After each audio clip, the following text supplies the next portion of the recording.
Hi, hello everyone, welcome back to my channel or welcome to my channel.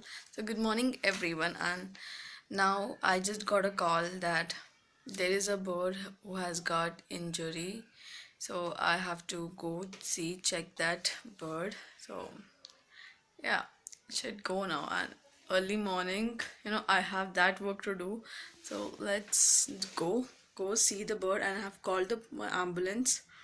So by that time, till I go to that place, it's near to my house only, in my road only.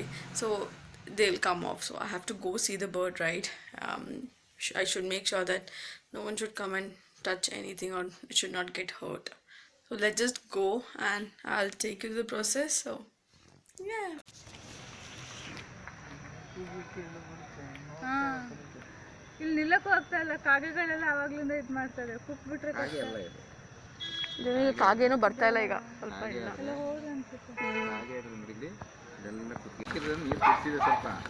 ನೀರು ನುಂಗುತ್ತೆ. ನೀರು ನುಗ್ತಾ ಇದೆ, ನೀರು ನುಗ್ತಾ ಇದೆ ಅಂತಂದ್ರೆ ಶಕ್ತಿ ಇದೆ ಅಂತ. ಅದು ಜಾಸ್ತಿ ಇಂಜರಿ ಆಗಿಲ್ಲ, ಸ್ವಲ್ಪನೇ ಸ್ವಲ್ಪ ಆಗಿದೆ. ಅವ್ರು ಟ್ರೀಟ್ ಮಾಡಿದ್ರೆ ಇದಾಗುತ್ತೆ, ಸರಿ ಹೋಯ್ತು. ಆಯ್ತಾಯ್ತು, ಸರಿ ಆಯ್ತು ಸ್ವಲ್ಪದಲ್ಲಿ. ಕಾಗೆನೇ ಆಗಲಿ, ಕಾಗೆನೇ ಆದರೂ ಒಂದು ಪಕ್ಷಿ ಅಲ್ವಾ? ಹೌದು. ಮತ್ತೆ ಈಗ ನೀವು ನೋಡಿದ್ಕೆ ಆಯ್ತಿಲ್ಲ ಅಂದ್ರೆ ಯಾರೋ ಕಚ್ಬಿಟ್ಟು ತಿಂದ್ಬಿಡ್ತಾ ಇದ್ರು. ಇಲ್ಲ, ನಮ್ಮ ತಾಯಿ ವಾಕಿಂಗ್ ಮಾಡ್ತಿರಲ್ಲ, ವಾಕ್ ಮಾಡ್ತಾರೆ. ನಾನು ಹೊರಗಡೆ ಬಂದೆ, ಅವ್ರು ಹೇಳಿದ್ರು ಅಲ್ಲಿ ಯಾವುದೋ ಪಕ್ಷಿನ ಏನೋ ತಗೊಂಡೋಗಿ ಹಾಕೋದು, ಕರೆಂಟ್ ಕೊಟ್ಟಿರುತ್ತೆ ಅನ್ನೋದಕ್ಕೆ. ನಾನು ಅಯ್ಯೋ, ಚಿಂಗಲ್ಲೇ ಇದು. ಹೌದು.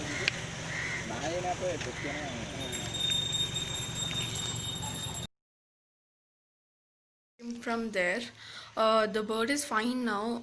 The ambulance had come, so ತಗೊಂಡು ಹೋಗಿದ್ದಾರೆ. ಸೊ ರಿಹ್ಯಾಬ್ಗೆ ಹಾಕ್ತಾರಂತೆ, ಟ್ರೀಟ್ಮೆಂಟ್ ಕೊಟ್ಟು ಆದಮೇಲೆ ಸ್ವಲ್ಪ 2-3 days 1 week ಅಷ್ಟು they look after that bird. ಯಾಕೆಂದರೆ ಅದಕ್ಕೇನು ಆಗಬೇಕಲ್ಲ, ಆಯಿಂಟ್ಮೆಂಟ್ ಹಾಕಬೇಕೆಲ್ಲ ಹಾಕಬೇಕು ಅಂತ ಸ್ವಲ್ಪ ರಿಹ್ಯಾಬ್ಗೆ ಕಳಿಸ್ತಾರಂತೆ. So ya, I'll keep updating you about that, and that is now fine it sense. So ಅದು ಸ್ವಲ್ಪ ನೆಕ್ ಸ್ವಲ್ಪ ಇಂಜರಿ ಆಗಿತ್ತು.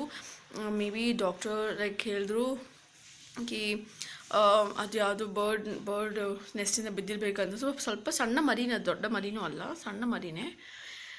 ಆ್ಯಂಡ್ ಮತ್ತು ಇಲ್ಲ ಅಂದರೆ ಅದು ಮೇ ಬಿ ಇದು ಬೆಕ್ಕು ಏನೋ ಕಚ್ಚಿರ್ಬೇಕು ಅದನ್ನ ಅಂತ ನನಗೆ ಅದೇ ಅನಿಸೋದು. ಬಿಕಾಸ್ ಬೆಕ್ಕು ಅಂತಲೇ ಕಚ್ಚಿರಬೇಕು, because it was inside the gate. ಅದಕ್ಕೆ full red I was so pretty, it was so cute. And yeah, it is safe now. So yeah, I'll keep updating you about it. So I'll see you in the next vlog. So till then, take care, bye bye.